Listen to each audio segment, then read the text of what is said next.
Hello my perfect family, कैसे हो आप सब लोग। आई होप कि आप सभी बहुत ही अच्छे होंगे। तो आज की वीडियो में हम लोग यहाँ पे बात करेंगे लेवल ऑफ स्ट्रक्चरल ऑर्गेनाइजेशन के बारे में, जो कि हमारी एचईपी का सेकंड लेक्चर होने वाला है। तो आप लोग कॉपी और पेन लेके बैठ जाइए और हम लोग अपना आज का लेक्चर स्टार्ट करते हैं।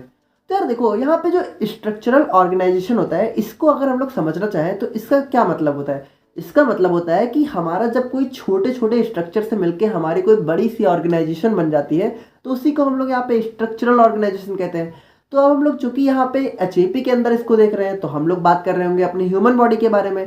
तो जो हमारी ह्यूमन बॉडी का ऑर्गेनाइजेशन होता है, ठीक है, वो कैसे यहाँ पे छोटे छोटे स्ट्रक्चर से मिलके हमारी बड़ी सी बॉडी बनी होती है, उसी को हम लोग आज के वीडियो में देखने वाले हैं। यानी और सिंपली बात करें तो जो आप लोग ह्यूमन बॉडी देख रहे हो, ठीक है, ये हमारी जो ऊपर से दिखती है, तो इसके अंदर हमारे बहुत सारे छोटे छोटे स्ट्रक्चर होते हैं, ठीक है, या फिर बहुत सारे लेवल ऑफ स्ट्रक्चर होते हैं। अब देखो यहाँ पे लेवल वर्ड क्यों जोड़ा गया है, लेवल इसलिए जोड़ा गया है क्योंकि ये हमारी छोटे से बड़े लेवल पे बनते बनते हमारी बॉडी तैयार हो जाती है। तो इसको अगर आप लोग थोड़ा समझना चाहो तो हम लोग अगर एग्जांपल समझें, तो आप लोग को पता है कि हमारा कोई भी जो सेंटेंस होता है या फिर पैराग्राफ होता है, तो उसकी सबसे छोटी यूनिट हमारी क्या होती है, हमारा लेटर होता है। यानी बात करें तो आप लोग को पता है कि लेटर्स हमारे मिलके वर्ड्स का फॉर्मेशन करते हैं, और कई सारे वर्ड्स मिलके हमारे एक सेंटेंस को बनाते हैं, और जब कई सारे सेंटेंस यहाँ पे मिल जाते हैं तो हमारा एक पैराग्राफ का फॉर्मेशन होता है। तो उसी तरीके से जो हमारी ह्यूमन बॉडी है, तो उसके अंदर भी हमारे कई सारे ऐसे यूनिट्स होते हैं। और इसको हम लोग एक और एग्जांपल समझने की कोशिश करें तो आप लोग को पता है हमारा कोई भी जो घर होता है, ठीक है, जो आप हमारा घर देख रहे हो,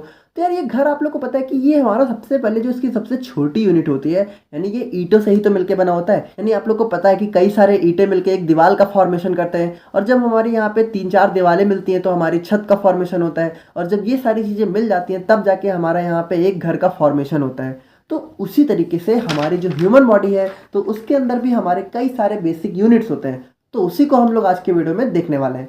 तो बात करें हम लोग यहाँ पे ह्यूमन बॉडी की, तो इसके अंदर हमारे बेसिकली 6 लेवल्स होते हैं, ठीक है, जिनसे मिलके हमारी एक बॉडी बनी होती है। अच्छा, यहाँ पे एक बात और होती है कि जो हमारे लेवल्स होते हैं ये आपस में एक दूसरे से कहीं ना कहीं कनेक्टेड भी होते हैं, ठीक है। तो उनको हम लोग यहाँ पे आगे वीडियो में देखेंगे तो आप लोग को काफी अच्छे से समझ में आ जाएगा।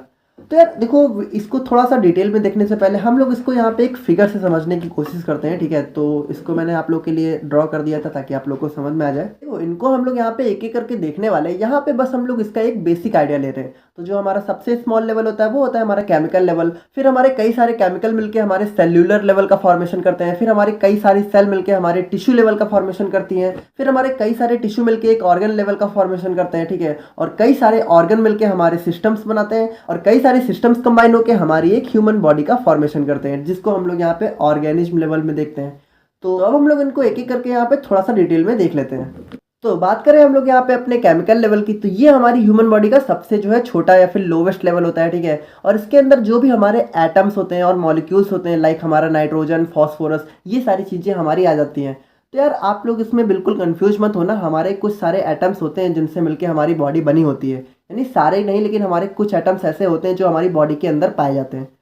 और वहीं बात करें हम लोग यहाँ पे सेल्यूलर लेवल की, तो इसके अंदर जो हमारी सेल्स होती हैं, तो यार सेल का नाम तो आप लोगों ने सुन ही रखा होगा। तो ये जो हमारी बॉडी होती है उसकी सबसे basic structural and functional unit होती है। तो देखो, सेल के ऊपर ही हमारा पूरा सेकंड चैप्टर बेस है, तो उस वहाँ पे हम लोग इसको बहुत ही डिटेल में देखेंगे। यहाँ पे आप लोग बस शॉर्ट में समझ लो कि जो हमारे एटम्स और मॉलिक्यूल्स होते हैं वो हमारे कंबाइन करके सेल का फॉर्मेशन करते हैं। और वहीं बात करें टिश्यू की, तो जब हमारे कई सारी सेल्स यहाँ पे कंबाइन हो जाती हैं तो वो हमारे यहाँ पे टिश्यू का फॉर्मेशन करती हैं, ठीक है। लाइक आप लोग को पता है, structurally and functionally similar group of cells combine together to form tissue. अच्छा, यहाँ पे एक चीज़ आप लोग ध्यान से देखना कि जो हमारी स्ट्रक्चरली और फंक्शनली सिमिलर सेल्स होती हैं, ठीक है, वही यहाँ पे टिश्यू का फॉर्मेशन करती है।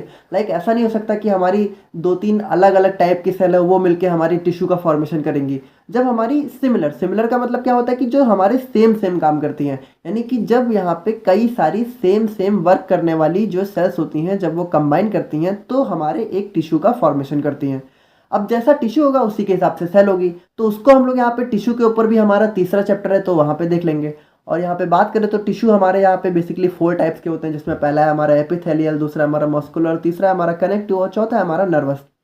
और यहीं पे बात करें तो जो हमारे कई सारे टिश्यू होते हैं, जब वो यहाँ पे कंबाइन करते हैं तो हमारे ऑर्गन्स का फॉर्मेशन करते हैं। अब ऑर्गन्स के अंदर जो भी हमारा हार्ट हो गया, लिवर हो गया, लंग्स, ब्रेन, ब्लैडर, और जो भी ऑर्गन्स होते हैं, तो आप लोगों को पता होगा यार, नाम तो सुन ही रखा होगा। तो यही सारी चीज़ें हमारी ऑर्गन लेवल के अंदर आ जाती हैं।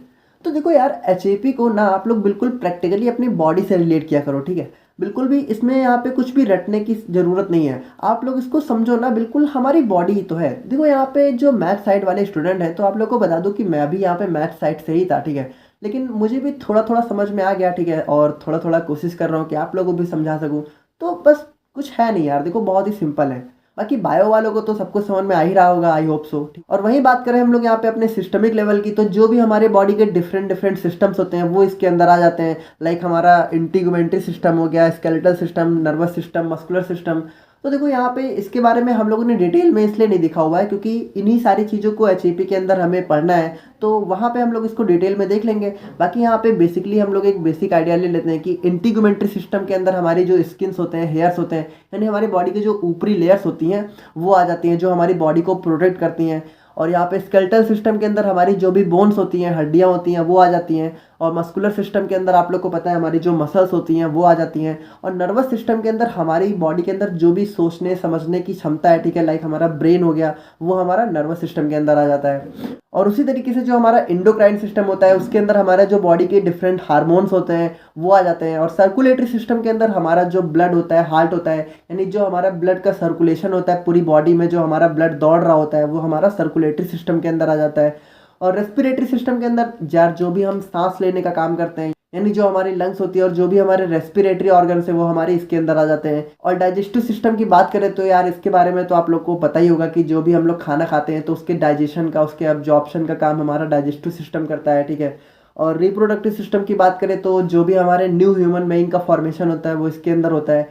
और लिम्फेटिक सिस्टम की बात करें तो जो हमारे बॉडी में डिफरेंट डिफरेंट फ्लूइड्स होते हैं, ठीक है, उनको रेगुलेट और मैनेज करने का काम हमारा यहाँ पे लिम्फेटिक सिस्टम करता है। और यूरिनरी सिस्टम की बात करें तो जो हमारी बॉडी के अंदर जो हमारे ब्लड का फिल्ट्रेशन होता है, ठीक है, और यूरिन का फॉर्मेशन होता है, ठीक है, वो हमारे यहाँ पे यूरिनरी सिस्टम के अंदर आ जाता है। तो इसी तरीके से जब हमारे ये सारे सिस्टम्स कंबाइन कर जाते हैं तो हमारी क्या होता है, एक बॉडी का फॉर्मेशन होता है, जिसको हम लोग यहाँ पे ऑर्गेनिज्म लेवल के नाम से जानते हैं। तो ये क्या होता है, ये हमारे ऑर्गेनाइजेशनल स्ट्रक्चर का हाईएस्ट लेवल होता है, जहाँ पे हमारे बॉडी के सभी पार्ट्स एक दूसरे के साथ जहाँ पे फंक्शन करके हमारे जो है टोटल ऑर्गेनिज्म को कंप्लीट करते हैं, यानी उसका फॉर्मेशन करते हैं, यानी जो हमारी ह्यूमन बॉडी है उसका फॉर्मेशन करते हैं।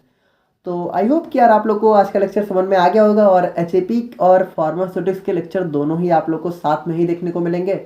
और कोशिश रहेगी कि यार एक दिन में 2 वीडियो भी डालने की कोशिश की जाए। बाकी अभी तो एक एक आ रही है, तो एक तो देखो यार आप लोग को ज़रूर देखने को मिलेगी। और बाकी मिलते हैं नेक्स्ट वीडियो में। कुछ समझ नहीं आएगा तो प्लीज़ आप लोग कमेंट करके बताना। Thank you so much.